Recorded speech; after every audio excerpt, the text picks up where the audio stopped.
Bismillahirrahmanirrahim. Assalamualaikum warahmatullahi wabarakatuh.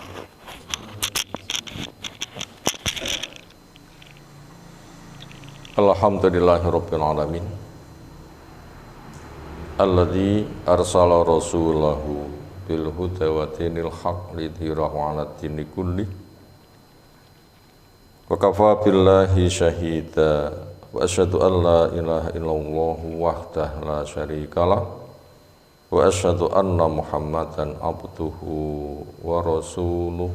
Allahumma shalli ala Muhammad wa ala alihi wa ashabihi wa man tabi'ahum bi ihsanin ila yaumiddin. Ya ayyuhan nas ittaqu rabbakum alladzi khalaqakum min nafsin wahidah khalaqa minha zawjaha Fabassa minhuma rijalan katsiran wa nisaa'a wattaqullaha alladzi tasaaluna bihi wal arham innallaha kana 'alaikum raqiba wa ba'd wa inna asdaqal hadisi kitabullah khairal hadyi hadi Muhammadin sallallahu alaihi wasallam syarrul umuri muhdatsatuha fa inna kulla muhdatsatin bid'ah wa kulla bid'atin dhalalah wa kulla dhalalatin finnar.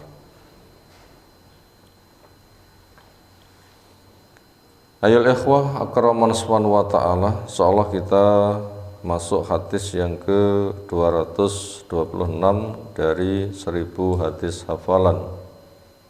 Temanya haramnya pendahuluan puasa Ramadan dengan puasa sehari atau 2 hari.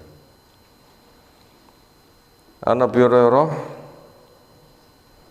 Abdurrahman bin Sakhar ad-Dawsi radhiyallahu anhu anin nabiyyi sallallahu alaihi wasallam qala la yataqaddamanna, tidak boleh mendahului, betul-betul tidak boleh mendahului. Di situ ada nun takkid,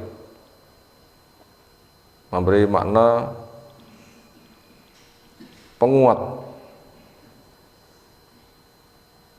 La nafi, susunan pelarangan seperti ini lebih kuat daripada bentuk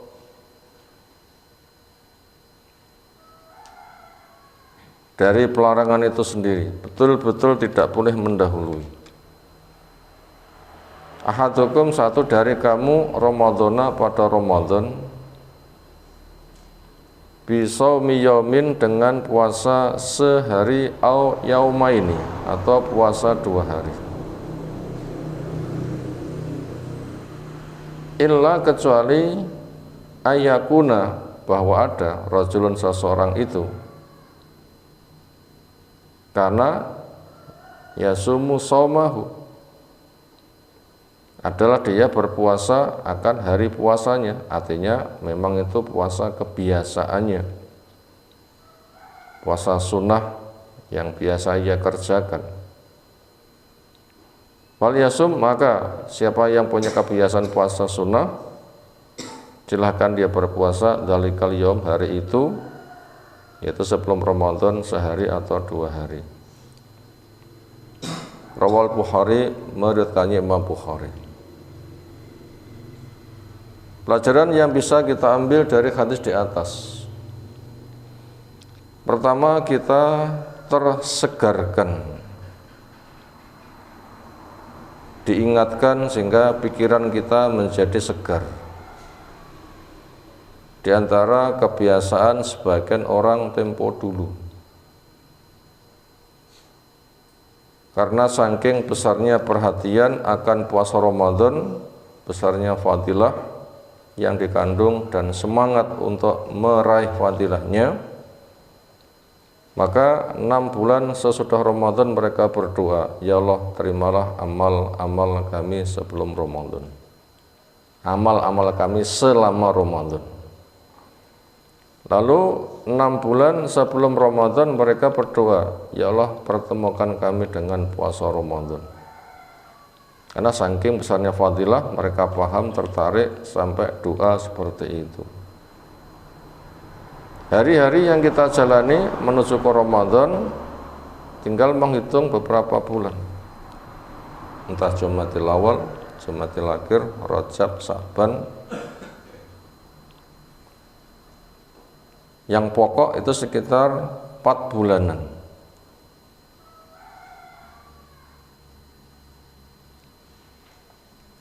Berarti di situ kita pun juga harus menyegarkan ingatan kita akan fadilah Ramadan yang luar biasa. Kita pun juga perlu berdoa semoga kita dipertemukan Ramadan depan dalam keadaan sehat, aman, istiqomah, kuat keimanan, sehingga semangat mendapatkan, sehingga fadilah yang dijanjikan Allah berikan pada kita semuanya. Itu pelajaran yang pertama, dengan tersegarkan ingatan kita akan fadilah Ramadan yang membimbing langkah demikian. Nomor 2, masuknya Ramadan sudah ada ketetapan. Yang wajibnya Ramadan telah jelas. Allah perintahkan, ya ayyuhalladzina amanu kutiba alaikumusiyam kama kutiba alal ladzina min qablikum la'allakum tattaqun. Diwajibkan. Orang dulu juga demikian, dia salah satu dari rukun Islam, berpuasa, itulah puasa Ramadan. Kemudian siapa-siapa yang menjumpai bulan itu harus berpuasa. Faman syahida minkumus syahra fal yasumhu. Siapa yang menjumpai Ramadan harus melaksanakan. Tentunya buat muslim yang sehat, yang sudah balik, yang tidak ada halangan. Untuk perempuan tidak haid, tidak nifas, maka siapa-siapa yang menjumpai Ramadan harus berpuasa. Untuk anak-anak, maka walinya melatih, atau dibikinkan permainan sehingga ketika nangis minta makan dialihkan, sehingga mereka pun juga dilatih untuk berpuasa, juga puasa sehari, bukan puasa beduk. Karena tidak ada di dalam syariat Islam itu istilah beduk. Kenapa ada puasa beduk? Yang namanya puasa sejak terbit fajar sampai tenggelam matahari. Ketika dialihkan asik, maka anak pun juga diharapkan kuat. Tentunya semuanya ketika sudah diperkirakan anak sudah mampu, maka orang tua perhatian, terutama ibu, maka ibu ekstra untuk ngurus kepada anak-anak karena memang banyak tinggal di rumah dan tidak diwajibkan untuk bekerja.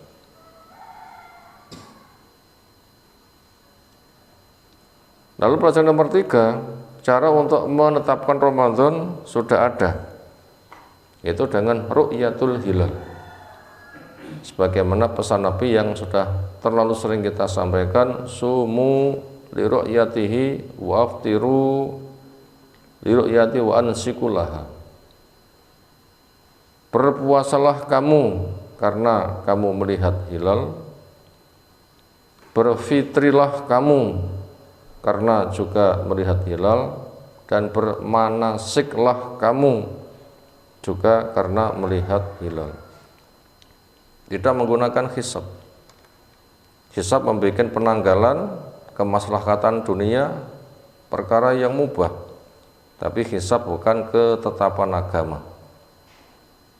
Ketetapan agama dengan ru'yatul hilal, hadisnya sudah sangat jelas, maka jangan sampai diambil alih kewenangan Allah oleh akal.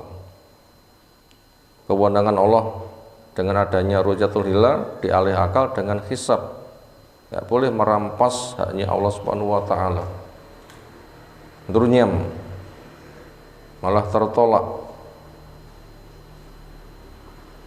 sudah kesel, nggak ada manfaatnya, karena perampok merampas haknya Allah. Sudah jelas ditetapkan dengan ru'yatul hilal, kenapa ditetapkan dengan cara yang lain? Lalu pelajaran yang berikutnya, bukan semata ru'yatul hilal, tetapi siapa yang melihat hilal laporkan kepada waliul amri, lalu diumumkan, karena ada beberapa penerapan syariat bersama waliul amri, termasuk berpuasa, berhari raya, berhaji, berjihad, penegakan Jumatan, yang seperti itu bersama waliul amri, bukan pribadi per pribadi, bukan golongan per golongan, bukan organisasi per organisasi, tetapi bersama waliul amri. As-shaumu yauma yasumun nas, wal fitru yauma yuftirun nas, wal adha yauma yudhahin nas. Berpuasa bersama manusia, berfitri bersama manusia, bermanasik bersama manusia. Yang disebut dengan manusia adalah ma'dhamun nas, mayoritas masyarakat. Itulah yang di dalam Islam adanya waliul amri untuk mengurusi kemanusiaan. Itu diperbuat Nabi, diperbuat Abu Bakar, dan yang lain-lain. Ketika mendekati Ramadan, taro an-nasun hilal, manusia berlomba untuk melihat hilal.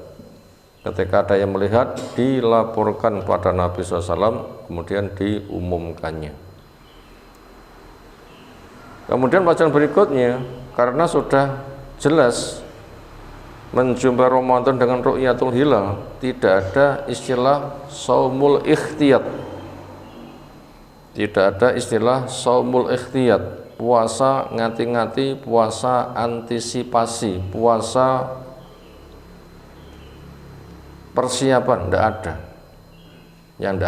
Yang ada adalah puasa kepastian. Siapa menyaksikan ru'yatul hilal, jelas menyaksikan atau jelas diumumkan. Nggak boleh yang namanya itu ngati-ngati. Ketika tertutup mendung, itu dengan cara digenapkan Sya'ban 30 hari. Caranya sudah sangat jelas.